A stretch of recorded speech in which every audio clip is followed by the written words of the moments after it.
আসসালামু আলাইকুম, সবাই কেমন আছেন? আমরা তো আলহামদুলিল্লাহ ভালো আছি। আশা করছি দেশ বিদেশ কাছে দূরে যে যেখান থেকে আমার এই ভিডিওগুলো দেখছেন সব ভালো আছেন। আমরাও আলহামদুলিল্লাহ ভালো আছি। আজকেও একটা ডেইলি লাইভ ভিডিও নিয়ে আমি হাজির হয়ে গেলাম আপনাদের মাঝে। আশা করছি আপনাদের কাছে ভালো লাগবে। আর যদি ভালো লেগে যায় তবে শেষ পর্যন্ত থাকবেন, একটা লাইক দিতে অবশ্যই ভুল করবেন না। তো এই যে দেখতে পেলেন, এখানে কিন্তু আমি রসুন কুচি করে রেখে দিয়েছি। আর কিভাবে কুচি করেছি সেটাও দেখে বুঝতে পারতেছেন। আর এভাবে ভিজিয়ে রেখে দিলে আপনার যে উপরের আবরণটা থাকে সেটা ছাড়াতে খুবই সহজ হয়ে যায়। তার জন্য আমি এভাবে ঝটপট করে নিই। আপনারাও চাইলে এভাবে করে নিতে পারেন। আলাদা আলাদাভাবে কোষ খুলতে গেলে অনেকটা টাইম লাগে। আর যদি আপনি এভাবে করে থাকেন তাহলে কিন্তু খুব কম সময় লেগে যায় আর কি। আর আরেকটা কাজ করতেছি, দেখেন এই ফাঁকে আমি জিরা আর ধনিয়ার একসাথে ব্লেন্ড করে নিচ্ছি। আর দেখেন গরম হয়ে ধোঁয়া উঠতেছিল, তো তার জন্য একটু ধাপে ধাপে আমি কিন্তু ব্লেন্ড করে নেব। তো এবার একটু ঠান্ডা হওয়া পর্যন্ত অপেক্ষা করব, তারপর আবারও ব্লেন্ড করে নেব। তো এভাবে যদি করে নেই তাহলে কিন্তু আমার জিরার গুঁড়াটা ঘরেই করা হয়ে যায়। অনেকে হয়তো বা মেশিনে করেন, কিন্তু আমি অবশ্যই এসব গুঁড়া মেশিনে করি না। কেবল হলুদ আর মরিচের গুঁড়াটা মেশিনে করা হয়, বা যেখানে মিল বলে আর কি, ভাঙানো হয় সেখানে। আর নয়তো এই যে জিরা ধনিয়া এগুলো আমি বাসায় করে নিই। গরম মশলা পাউডার যা যা আছে টুকিটাকি সব বাসায় করে নিই। তো জিরার গুঁড়াটা একটু ঠান্ডা হওয়ার জন্য ফ্যানের বাতাসের নিচে রেখে দিচ্ছি। আর এদিকে আমি রান্নার জন্য রেডি হয়ে গেলাম। তো রান্না করে নেব তেলাপিয়া মাছ দিয়ে, গিয়ে কচু আর আলু দিয়ে নারকেল ব্লেন্ড করে সেভাবে রান্না করব। আর ভাত রান্না করব। আর এই যে দেখতে পেলেন আমি গিয়ে এই জিরার গুঁড়াটা করে নিয়েছি। তারপরে এই যে বয়ামের মধ্যে ঢুকিয়ে রেখে দিয়েছি, ঠান্ডা হয়ে গিয়েছিল সেটা রেখে দিলাম। তারপরে এই যে রান্নাঘরটাকে একটু গুছিয়ে নেব। আর আমার রান্নাঘরটা যেহেতু ছোট্ট আর মোটামুটি খারাপও না, তো সেই রান্নাঘরটাকে আমি সুন্দর করে গুছিয়ে নিই কিভাবে, আর নিচে বসে কিভাবে কাজ করি সেটাও আপনাদের সাথে শেয়ার করব। আর রান্নার ফাঁকে ফাঁকে আরেকটা কাজ করে নিচ্ছি। আজকে রান্নাটা আপনাদের সাথে আর শেয়ার করছি না, কারণ অনেকেই সুন্দর সুন্দর রান্না করতে পারেন। তো আজকে শেয়ার করছি মালটার কি বলে কেক বানাচ্ছি সেটা। তো সেটাও পুরোপুরি শেয়ার করছি না। আর কি কাজ করে নিচ্ছি রান্নার ফাঁকে ফাঁকে সেটাই কেবল শেয়ার করতেছি। আর মালটা দিয়ে এই কি বলে অরেঞ্জ কেকটা কিভাবে বানানো হয় সেটা আমার ভিডিওতে বা আমার চ্যানেলে দেওয়া আছে একটা সুন্দর ভিডিও। তো আপনারা চাইলে সেখান থেকে দেখে নিতে পারেন। আর এই কেকটা বানানো শিখেছি কিন্তু অনেক আগে, বাংলাদেশি ওমান ব্লগার সেই আপুর ভিডিও তো অনেকেই হয়তো বা দেখেন। ওই আপুর থেকে কিন্তু এই কেক বানানোটা শিখেছি। আমার কাছে খুব ভালো লাগতো ওনার এই অরেঞ্জ কেকের রেসিপিটা, তো সেখান থেকেই শিখেছিলাম। ওনার চ্যানেলটাও নাকি হ্যাক হয়ে গিয়েছে, জানি না কেন এমনটা হয়। বাংলাদেশি ব্লগার পায়েল, ওনার চ্যানেল হ্যাক হলো। বাংলাদেশি ব্লগার তমা, ওনার চ্যানেলটাও হ্যাক হয়ে গেল। এত সুন্দর সাকসেস, এত পরিশ্রমের পরে কিন্তু এই সাকসেসটা এসেছিল, আর কেন এমন হলো ঠিক বুঝি না। অরেঞ্জ কেকটা আমার দেখতে খুবই ভালো লাগতো, আর সেখান থেকেই আমি অরেঞ্জ কেকটা বানানো শিখেছি। আর তখন অবশ্যই আমি কি বলে ব্লগিং করতাম না। তো যাকে সে আপুর জন্য খুব কষ্ট লাগতেছিল, আল্লাহ যেন আপুকে সেই কষ্টটা সইবার শক্তি দান করেন। আর এই দিকে যে দেখেন আমি কিন্তু ডাবের পুডিং বানিয়েছিলাম, সেটা আবার একটু দেখিয়ে দিলাম এক কোনায়।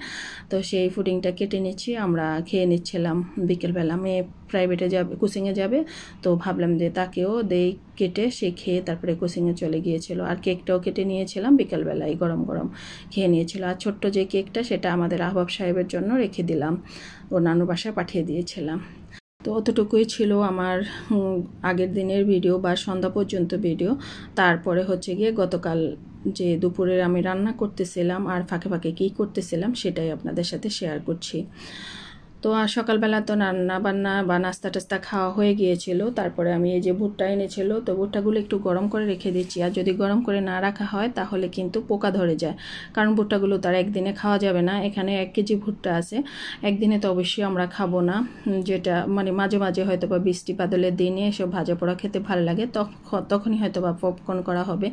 তার জন্য একটু গরম করে তারপরে ঠান্ডা করে রেখে দেবো, যাতে অনেক দিন থাকলেও পোকা টোকা না ধরে। আর বাদাম এনেছিল, বাদামটা ভেজে রেখে রেখে দেব, তারপরে তা ভেজে নিলাম। আর হচ্ছে গিয়ে সিমের বিচিটাও ভেজে নিচ্ছি। তো সিমের বিচিটা তো আগেও একদিন ভেজেছিলাম, সেটা ছাই দিয়ে ভেজেছি, আজকে এমনিতেই ভেজে নিচ্ছি। আর রান্নার ফাঁকে ফাঁকে এই কাজগুলো করে নিলে আমার মানে পরবর্তী কাজগুলো কিন্তু খুব সহজ হয়ে যায়। এদিকে খান সাহেবও বসেছিল, তো বললাম যে বসে তো আসেনি, তো একটু জিরাতে বা বিশ্রাম করতে করতে, আমাদের এলাকায় বিশ্রাম নেওয়াকে জিরানো বলে আর কি, তো বিশ্রাম করতে করতে আমার এই কাজগুলো করে নেন। ফিলার দিয়ে কই আর দুন্দুলের বাকলগুলো ছাড়িয়ে দেওয়ার জন্য বলতেছিলাম, তো উনি অবশ্য সেটা করতেছিলেন। আর এদিকে আমি সিমের বিচিগুলো ভেজে নিচ্ছি, আর ওই যে কি বলে বাদামগুলোও ভেজে নিচ্ছিলাম। তো সিমের বিচিগুলো ভাজা শেষ, তারপরে ঠান্ডা হওয়ার জন্য রেখে দিলাম। এদিকে আমি পোয়া মাছ ভেজে নিচ্ছি, ছোট ছোট নদীর পোয়া মাছ এগুলো। আর আরেক চুলায় কই ভাজি করতেছি, তো কইটা আমি ডিম দিয়ে ভাজি করে নিয়েছি। তো এগুলো ঠান্ডা হয়ে গিয়েছিল, এই তো আমি নিচে বসে পড়ে গেলাম। তো নিচে বসে আমি সেটা আবার রেডি করে নিচ্ছি। আসলে রান্নাঘরে কিন্তু অল টাইম বসে দাঁড়িয়ে থাকা যায় না, তাই আমি রান্নাঘরটাকে এমনভাবে সেট করেছি যাতে আমার মাঝখানে বসে আমি একটু কাটাকুটি করে নিতে পারি।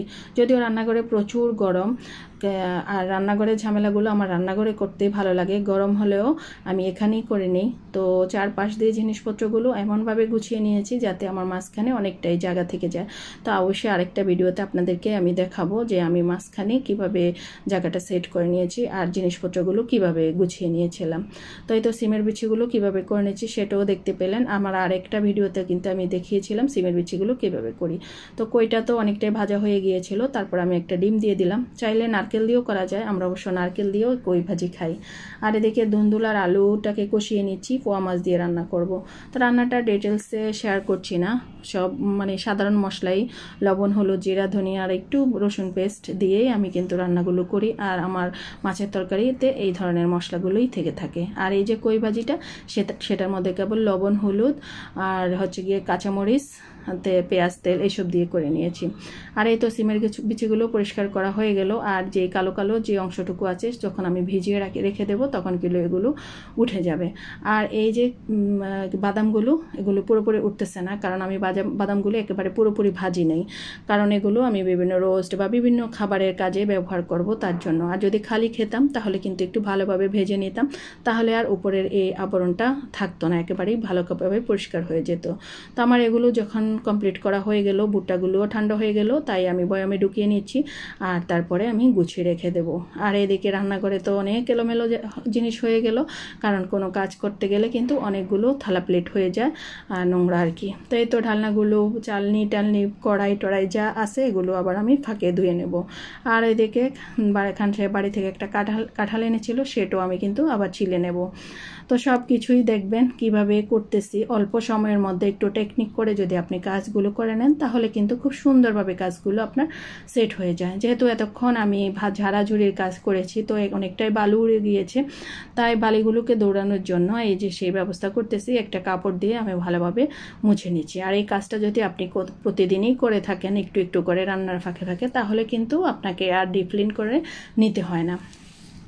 আর আমি রান্নাঘর কখনোই ডিপ ক্লিন করি না, কারণ প্রতিদিন এভাবে একটু একটু করতে করতে আমার রান্নাঘর এমনিতেই পরিষ্কার হয়ে যায়। কেবল জানালাটাকে একটু ডিপ ক্লিন করতে হয়, কারণ জানালা কিন্তু তেলকাশটা ভাবটা অনেকটাই হয়ে যায়। আর প্রতিদিন তো আর চুলার উপর থেকে জানলাটাকে মোছা যায় না, কারণ চুলা যখন গরম থাকে তখন আসলে এটা কাজটা করাও যায় না।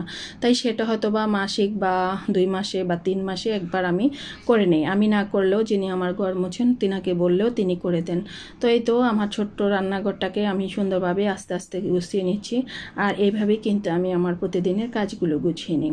জানি না কার কার কাছে ভালো লাগে, তবে অনেকে হয়তো বা কমেন্টসে করেন ভালো লাগে। এখন কি লেখার জন্য লিখেন না কেন লিখেন সেটা আমি জানি না, তবে যাই হোক আমার কাছে তো আমার রান্নাঘরটা আমার কাছে খুব ভালো লাগে। আর আমার কাছে পরিপাটিও মনে হয়, আমার শান্তির জায়গা আমি মনে করি আর কি, কারণ এই রান্নাঘরটাই সব কিছু মনে করি। যদি খাওয়াই পেটে না থাকে তাহলে আপনার কোনো কাজই করা হবে না। আর এই খাওয়ার জন্যই কিন্তু কিন্তু দুনিয়াতে এত সংগ্রাম এই বেঁচে থাকার জন্য, আর বেঁচে থাকতে গেলে আপনাকে খেতেই হবে। তাই খাওয়াটাকে আমরা অনেকেই হয়তো বা একটু অ্যাভয়েড করি, খাওয়ার জিনিসগুলো একটু এলোপাথারি করি। সেটা না করে নিয়ম মাফিক সুন্দরভাবে খাওয়া দাওয়া করেন, অবশ্যই আপনার ক্ষতি হবে না। আর এই দেখেন থালা প্লেটগুলো কিন্তু ধুয়ে আমি চুলার উপরে রেখে দিয়েছি, পরে সেগুলো যথাস্থানে রেখে দেবো। আর এই চালের এই জায়গাটা কিন্তু আমি ফাঁকা রেখেছি, এজন্য এখানে কিন্তু একটু বালি জমে প্রতিদিনই, তাই সেই জায়গাটুকু আমি কিন্তু প্রতিদিনই মুছে নিই। আর যিনি ঘর মোছেন তিনি তো মোছেনই, আর আমিও ভালোভাবে একটু গুছিয়ে নিই। আর এই তো আম এনেছিল আমার, এই আমগুলো আমার শ্বশুরবাড়ি থেকে, তো সেগুলো কেটে নিলাম, তারপরে কিছুটা জুস করে নিচ্ছি।